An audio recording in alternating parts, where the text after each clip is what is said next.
Hey, how you doing there again, folks? Egan, of course, Brandon Wenzel. Come back at you. Another offering. Off my sampler platter. Yes, indeed, folks. Sampler video series of videos I've been doing for a little while now. I go over there, try out food and drink items. I eat stuff, I drink stuff, then, folks, I'm going to talk about stuff. I'm going to let you know all that you need to know about hopefully delicious stuff that time I'm doing this, folks. I'm not going to lie. This is a special brunch episode, and I'm all for it. But we'll get to that. Folks, it's super simple format. I'm going to go over there. I'm going to try out food and or drink items for you. Whilst I'm doing so, I'm yammering on about it for a bit. Whilst I'm doing all that, I'm inside my truck, and whilst I'm doing all that, folks, I'm wearing a super cool shirt. Folks, when I wear a super cool shirt, I always like to highlight the super cool shirt. What super cool shirt am I wearing for you today, though? Happens to be my, boom, the Defect shirt. Yeah, I love this shirt. It's a very cool design. What the hell is the Defect? So the Defect is a musical project that was started by the lead singer, main creative force behind a band called The Browning, and his wife. I became aware of these folks back about a month ago when I saw them perform live. I was unfamiliar with their stuff up until then. But yeah, they went over there and I guess they decided to, do a separate project and everything. Has certain similar elements to the Browning, but also definitely very different elements as well. I was blown away by them. I thought they were extremely cool. I love, a mix of harsh and clean vocals, and I'm a big, big fan of female vocalists in like heavier music. It was really cool. I just totally dug their set after everything was said and done. Got myself some merch. I also got some videos of their performance that I attended. Those videos are on my channel, just in case maybe you want to check them out. If nothing else, I'd be more than happy to kind of point you in the right direction as far as their music goes, because I think they're incredible. But anyway, what am I trying for you today, folks? What are we doing here? Special brunch episode, A. Yes. So, I did one of these, I want to say, I forget if it was last month or maybe a little bit before that, but there is a place by me called Zenwich, which specializes in Asian fusion sandwiches. And I'm a big, big fan of theirs. I've reviewed a lot of their stuff. They're one of my favorite spots. Recently, they've started going over there and doing these special brunch menus where they go over there and they have, I call it brunch, but it's like from like lunch to like, I think like 6 p.m. or something like that. Where they go over there, they have like a DJ, they have special chefs come in.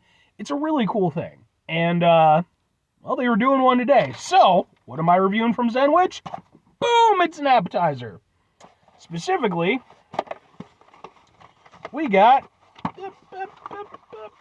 boom, we got wontons. These are their ground pork wontons. Which, when I think wontons, usually I think like, like the ones you get like, with the crab or whatever, like the seafood stuff. But yeah, man, I'm all for it. It's also got some sauce that came with it. Let's find out how it is. Let's get a thing for the thing. I have to say they're lighter wontons than I'm used to, so not that that's a bad thing or anything, just okay, go like this. Ha ha ha ha! Try out some wontons.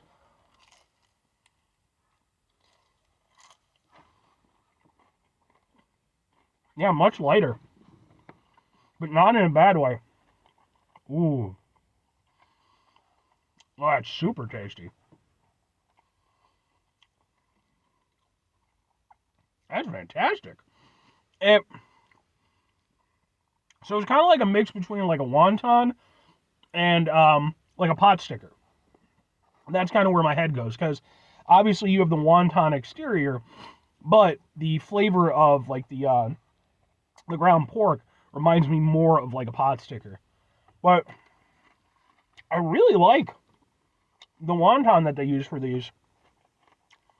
Like, you can tell, like, these are made fresh, not ones that are, just been sitting out or anything. Because, again, they're much more delicate. And sometimes with wontons, you get them, especially like these corner bits, they can be kind of hard and, extra crunchy. These, yeah, they're still crunchier than the rest, but they're nowhere near as crunchy as, like, again, the more typical wontons that I've had. they're much lighter, easier to bite through.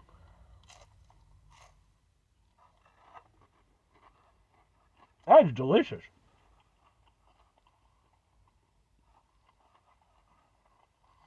And even though it doesn't seem like, because they're, a little bit flat, let's be honest, it seems like it could maybe lack in flavor because, maybe the filling isn't quite there. But no, it has a really nice seasoned pork flavor to it. That's really good.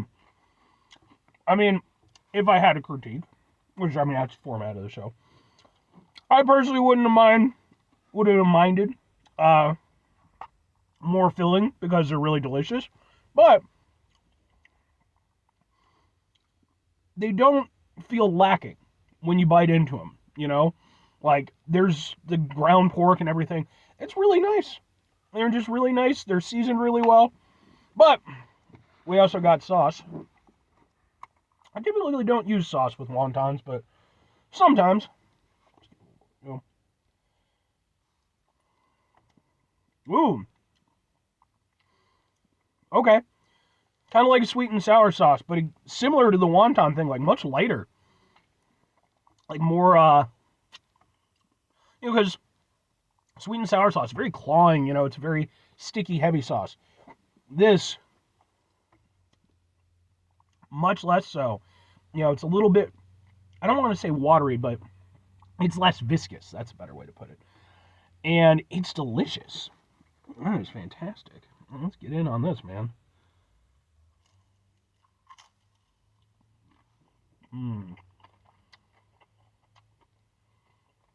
And yet, despite being less viscous, it isn't lacking in flavor. Yeah.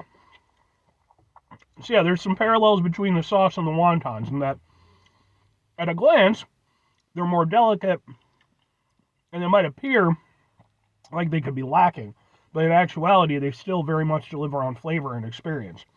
That's fantastic. And it works nicely with this, because it isn't as clawing as, or clawing and thick as the more conventional stuff. It coats it really nicely, but it doesn't overcoat it. And it's really nice. It, gives a kind of a sweet and sour pork kind of vibe. That's delicious, man. Not that I'm surprised. Zenwich does great work, but okay. Well, two questions have to be asked. Would I get it again? Would I recommend it? I have to go with yes and yes. I think for me personally, these for me, it's taking that wonton experience, but it's elevating it. It's giving me something that I'm not as familiar with, but there are, again, certain similarities and, certain things I can draw upon. But everything about it, because wontons are great, but they can be easily overshadowed if they're not done really well, if they're not presented properly. In this case, these are fantastic. I've never had pork wontons before, and now I'm wondering why they're not a more readily available thing, because that's really fantastic. But again, it's all about how you prepare it. It's all about how you, make sure that it's, make sure that when it reaches that, final product, and those are delicious. They're seasoned really well, and again, they just feel elevated. Everything about them, the flavor, the texture of the wonton, even the sauce, everything about those are really good. So I would definitely order those again. I know this is like a special, lunch, brunch menu thing, whatever. I would be perfectly okay if they decided to go over there and put these on their regular menu as one of their appetizers. Yeah. But if I'm recommending them, I think if you enjoy wontons, you'll enjoy these. And I think if you're like me, where the vast majority of your wonton experiences have been of a somewhat lesser quality, but, again, I keep buying them because they're tasty. I think that, this is kind of a nice respite from that. Obviously, if you're looking for that more traditional flavor profile, it doesn't quite have that. But what it does offer up is something really unique and something really tasty that, for me, I just think is fantastic. And that's a great appetizer to start things off. So, 5 things before I get out of here. Have yourself a great rest of your day, spectacular rest of your week, monumental rest of month, stupendous rest of your year. Folks, go for yourselves a truly wonton-tastic rest of your life, because wontons are great, man. I need more wontons in my life, so this was a nice treat for myself. Final two things. Number one, try to bring some positivity into the world. It's not always possible. It is, however, always appreciated. But what you can't do it all the time. I know I can't do it all the time. Here's what you're going to do, folks. You're going to try not to be an asshole. Now, folks, it's not always the easiest thing in the world to not be an asshole. Trust me. I know it. I live it. I'm out there every day with you in it. Life can be stressful and frustrating and just bullshit sometimes, folks. And when we find ourselves in situations where we have to deal with said bullshit, it's important we go over there whenever possible. Take a step back. Try to mitigate the level of assholishness in our lives. Hopefully, do better for ourselves and for those around us. Very final thing, folks, do the thing. Whatever the thing is for you, that's what I want you to go out and do. Folks, what's your experience with wontons? Are you more like me where, again, it's been more just kind of like, the Chinese takeout style? Which, again, I'm not trying to shit on. Like, I love the fuck out of some wontons. Or, hey, maybe you're a little bit more fancy schmancy than I am, which is perfectly reasonable. Let me know. Because like I said, this is my first time with these type of wontons, but I'm all about new experiences. Anyway.